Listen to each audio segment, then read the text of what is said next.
আসসালামু আলাইকুম। আজকে আমরা দুইটা টার্ম নিয়ে একটু কথা বলবো। প্রথমটা হইল 12 আউলিয়ার দেশ, 12 আউলিয়ার দেশ।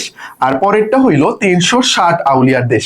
ভাইয়া এই দুইটা আমরা জানি, যে 12 আউলিয়ার দেশ বা 12 আউলিয়ার শহর বলা হয় চট্টগ্রামকে, যেটা হইলো বাণিজ্যিক রাজধানী, বাংলাদেশের প্রবেশপথ আমরা বলতে পারি, বিজনেস সবকিছু ওই দিক দিয়ে হয়ে থাকে। তারপরে 360 আউলিয়ার দেশ ভাইয়া, এটাও আমরা জানি যে সিলেট, সিলেট এবং সিলেটের আর একটা নাম রয়েছে, সেটা হলো জালালাবাদ, এটাও আমরা জানি। তো চলো জালালাবাদটাও আমরা লিখে ফেলি। তাহলে ভাই আপনি আমাকে কি জানাবেন? চলো আমি তোমাকে কি জানাবো, তোমার অজানা কিছু বিষয় রয়েছে সেটা তোমাকে আমি জানাবো। চলো জালালাবাদ, প্রথমে আমরা জালালাবাদ নিয়ে একটু আলোচনা করি। চলো জালালাবাদ, এখানে কি রয়েছে?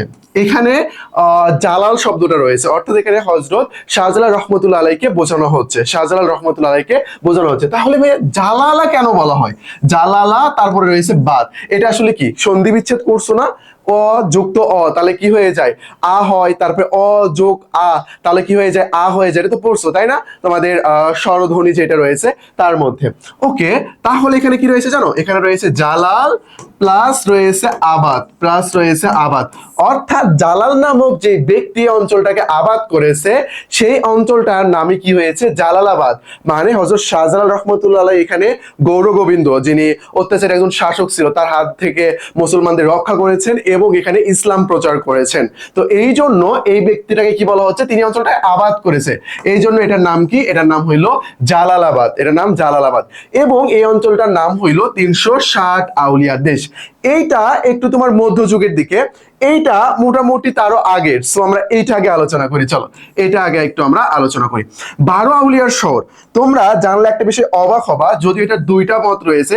এইখানে যে 12 শব্দটা আছে না, এখানকার এই 12 শব্দ দ্বারা 12 সংখ্যাকে বোঝানো হয় না, এটা একটা মত। এই মতটাকে আমাকে অ্যাপ্রুভেট মনে হয়েছে। ভাই বিশ্বাস করো, চট্টগ্রামের 50টারও অধিক, 100টার মতো নাম রয়েছে চট্টগ্রামের, 100টার মতো নাম রয়েছে। চাটিগ্রাম, চট্টগ্রাম, তারপর তোমার পোর্টে গ্রান্ডে বা পোর্ট গ্রাউন্ড বলা হয়, ইসলামাবাদ বলা হয়, অনেক অনেক কিন্তু নাম রয়েছে। বুঝতে পেরেছে ব্যাপারটা? ওকে, চলো আমরা এইগুলোতে যাব না, আমরা যে কনসেপ্টটা দেখবো সেটা কি? এই যে 12, এই যে 12 শব্দটা আছে না, এই 12 শব্দ দ্বারা নির্দিষ্ট কোনো সংখ্যাকে বোঝানো হয় না, এটা হলো একটা মত। আর একটা মত, 12 সংখ্যা দ্বারা 12কে বোঝানো হয়, বাট নির্দিষ্ট সংখ্যাকে বোঝানো না। আমি এই মতটার সাথে মানে আমি সামঞ্জস্যপূর্ণ মনে হয়েছে এবং আমি এটার সাথে একমত। তারপরে দেখো আর একটা শব্দ রয়েছে 12 ভুইয়া, তোমরা তো এটাও পড়ছো তাই না? 12 ভুইয়া, 12 ভুইয়া দ্বারা কি বোঝানো হয়? এই 12 দ্বারাও কিন্তু 12 জন জমিদারকে বোঝানো হচ্ছে না। এখানে ভুইয়া দ্বারা ভূস্বামী বা জমির মালিক, যে এক কথায় জমিদার যাদেরকে বলা হচ্ছে।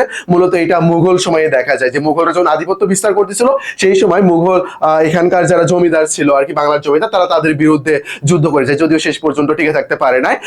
ইসলাম খান যখন ক্ষমতায় আসে, তারপরে তিনি তাদের পতন ঘটিয়ে অ্যাকচুয়ালি এখানে সুপ্রতিষ্ঠিতভাবে মুঘল শাসনটা শুরু করেছিল। আচ্ছা, ওগুলো নিয়ে আমরা আলোচনা করবো নেক্সটে, কোনো সমস্যা নেই। তো এখানে যে 12টা আছে না, এই 12 দ্বারাও কিন্তু অসংখ্য বোঝানো হয়, অসংখ্য জমিদারকে বোঝানো হচ্ছে।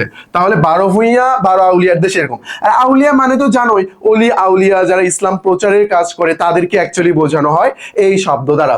তো এইটাই ছিল মূলত এইখানে, যে অসংখ্য অলিয়া আউলিয়া এসেছিল চট্টগ্রাম। তুমি দেখবা চট্টগ্রামকে কিন্তু সুন্নিয়তের ক্যান্টনমেন্ট বলা হয়। এখানে কিন্তু অসংখ্য অলিয়া আউলিয়া এসেছিল, যারা ধর্ম প্রচার করেছে। বাট তাদেরকে কেন্দ্র করে যে মাজার ব্যবসা চলতেছে, এটার আমি বিরুদ্ধে।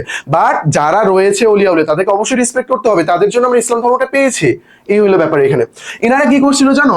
ইনারা কথিত আছে যে জিন ভূত তাড়ানোর জন্য তারা বড় একটা চেরাগ জ্বালিয়েছিল, যেটা আঞ্চলিক ভাষায় বলা হইতো চাটি, এবং তার সাথে যুক্ত হয় গাঁও বা গ্রাম, তার সাথে যুক্ত হয়ে যায় কথায় কথায় বলতে বলতে। তারপরে এটার নাম হয়ে যায় কি? চট্টগ্রাম। তারপরে এটার নাম হয়ে যায় চট্টগ্রাম। চাটিগ্রাম থেকে কিন্তু চট্টগ্রাম নামটা এসেছে, এবং এই চট্টগ্রামের আরো অনেক অনেক নাম রয়েছে, তুমি ইন্টারনেটে পেয়ে যাবা। বাট আজকের আলোচনার টপিক শুধু আমাদের এই কয়েকটা। তাহলে 12 আউলিয়াদের সাথে চট্টগ্রামকে বোঝানো হচ্ছে। আউলিয়াদের দ্বারা এখানে একটা প্রচলন তথ্য পাওয়া যায়, তারা বড় একটা চেরাগ বা চাটি জ্বালিয়েছিল, সেখান থেকে নাম আসছে চাটিগ্রাম, চাটিগ্রাম থেকে হয়েছে কি? চট্টগ্রাম, এরকম আমরা জানতে পারি। তারপরে যেটা, এটা হলো 360 আউলিয়ার দেশ। সরি, 360 আউলিয়ার দেশ কাকে বলা হচ্ছে? সিলেটকে বলা হচ্ছে। কেন বলা হচ্ছে? কারণ শাহজালাল রহমতুল্লাহ আলাই 360 জন আউলিয়া বা সঙ্গীকে নিয়ে সিলেটে এসেছিল, গৌর গোবিন্দর পতন ঘটিয়েছে এবং এখানে ইসলাম প্রচার করেছে এবং তার মাজারে কিন্তু এখানে রয়েছে। এই জন্য সিলেটকে কি বলা হয়? 360 আউলিয়ার দেশ বলা হয়। বুঝতে পেরেছো ব্যাপারটা? তাহলে আমাদের কনসেপ্টটা কিন্তু ক্লিয়ার। তাহলে এই যে 360 আউলিয়ার দেশ, এখন কথা হইলো যে ভাই এখানে একটা প্রশ্ন আসছিল, বিগত প্রশ্ন, এটা আমি একটু আলোচনা করি। সেটা হইলো হযরত শাহজালাল রহমতুল্লাহ আলাই 360 জন সফর সঙ্গী বা আউলিয়াকে নিয়ে কোন দেশ থেকে এসেছিল? কোন দেশ থেকে এসেছিল? তারা কিন্তু এসেছিল ইয়েমেন থেকে। ইয়েমেন থেকে তরবারি সহকারে আমাদের এখানে এসেছিল এবং ইসলাম প্রচার করেছে তারা। বুঝতে পেরেছো ব্যাপারটা? বাট এখন দুঃখজনক ভাবে শাহজালাল রহমতুল্লাহ মাজারে কি হয়, মানে ধর্ম ব্যবসা চলতেছে, মাজার পূজা চলতেছে, যা আসলে খুবই দুঃখজনক, খুবই দুঃখজনক। এটা ইয়েমেন। এখন কথা হইলো যে ভাইয়া হযরত শাহজালাল রহমতুল্লাহর সাথে আমরা তো তুরস্কেরও সম্পর্ক দেখি। কনসেপ্টটা হইলো হযরত শাহজালাল রহমতুল্লাহ আলাইয়ের যে জন্ম, যেটা এটা হইলো তুরস্ক বা তুর্কিতে তার জন্ম, তিনি একজন তুর্কি ছিল। বাট তিনি তার বাবার সঙ্গে ইয়েমেনে অবস্থান করতেছিল, আর ইয়েমেন থেকে তিনি আমাদের এই বাংলাতে আসেন। তিনি আমাদের এই বাংলাতে আসেন। তাহলে 360 জন আউলিয়াকে সাথে নিয়ে ইয়েমেন থেকে কি এসেছিল? হযরত শাহজালাল রহমতুল্লাহ আলাই এখানে এসেছিল। আশা করি কনসেপ্টটা এখানে ক্লিয়ার। কনসেপ্টটা ক্লিয়ার? ওকে। তাহলে এখানকার যে 360, এই 360 এর সাথে কিন্তু সংখ্যার মিল রয়েছে। এখানকার যে 12, এটার সাথে কিন্তু সংখ্যার মিল নেই, এখানে অসংখ্য বোঝানো হচ্ছে। আমি বলতেছি দুইটা মত রয়েছে, বাট গ্রহণযোগ্য মত হইলো অসংখ্যকে বোঝানো হচ্ছে। ঠিক যেমন 12 ভূঁইয়া, 12 ভূঁইয়া দ্বারা কি বোঝানো হয়? অসংখ্য জমিদারকে বোঝানো হয়। 12 দ্বারা এখানে সংখ্যা 12কে বোঝানো হয় না। আশা করি তোমরা বিষয়টা বুঝতে পেরেছো। তাহলে আমাদের কিন্তু কনসেপ্ট একেবারে ক্লিয়ার যে 12 আউলিয়ার দেশ চট্টগ্রামকে বোঝানো হচ্ছে এবং 360 আউলিয়ার দেশ সিলেটকে বোঝানো হচ্ছে। আশা করি বিষয়টা ক্লিয়ার। যদিও কোনো কোশ্চেন থাকে তাহলে আমার টেলিগ্রাম নাম্বার যেটা আছে এখানে তুমি কোশ্চেনটা পাঠিয়ে দিতে পারো, আমি তোমাকে সলভ করে দেবো, কোনো সমস্যা নেই। ওকে। তারপর দেখো, তোমরা যারা জিএসটির জন্য প্রিপারেশন নিচ্ছ, জিএসটি আমাদের রিভিশন ব্যাচ চলতেছে এবং তার সাথে এক্সাম ব্যাচ ফ্রি, অথবা তুমি এক্সট্রা করে এক্সাম ব্যাচে ভর্তি হতে পারবে। অনেক সুন্দর করে সবকিছু রুটিন সাজানো আছে এখানে। তোমার যে যে জিকে প্রয়োজন, ব্যাকরণ প্রয়োজন, ইংলিশ প্রয়োজন, সবকিছু খুব সুন্দর করে এখানে আলোচনা করা হবে ইনশাল্লাহ। ওকে, দেখো তারপরে এই যে আমাদের রুটিনটা অনেক সুন্দর করে মেক করা হয়েছে পুরো এক্সাম ব্যাচের উপর ভিত্তি করে, এটা এই রুটিনটা দেওয়া আছে এখানে। তারপর এই যে নাম্বার, এই নাম্বার ডিরেক্ট পে করে তুমি ভর্তি হয়ে যেতে পারো, বা এটা টেলিগ্রাম নাম্বার, এই নাম্বারে নক দিয়ে তুমি আমাদের সাথে কন্ট্যাক্ট করে ভর্তি হতে পারবা। তারপরে জিকের তোমার জিএসটির জিকের জন্য GK ultimate suggestion, GK ultimate MCQ practice বই দুটো ফলো করতে পারো ইনশাআল্লাহ। শেষ সময় তোমার প্রিপারেশনটা অনেক অনেক বেশি স্ট্রং হয়ে যাবে ইনশাআল্লাহ। ওকে। তারপরে এই যে আমাদের টেলিগ্রাম নাম্বার, অ্যাডমিশন সংক্রান্ত যে কোনো সমস্যা আমাদেরকে নক দাও, আমরা সেটা তোমাকে সলভ করে দেবো।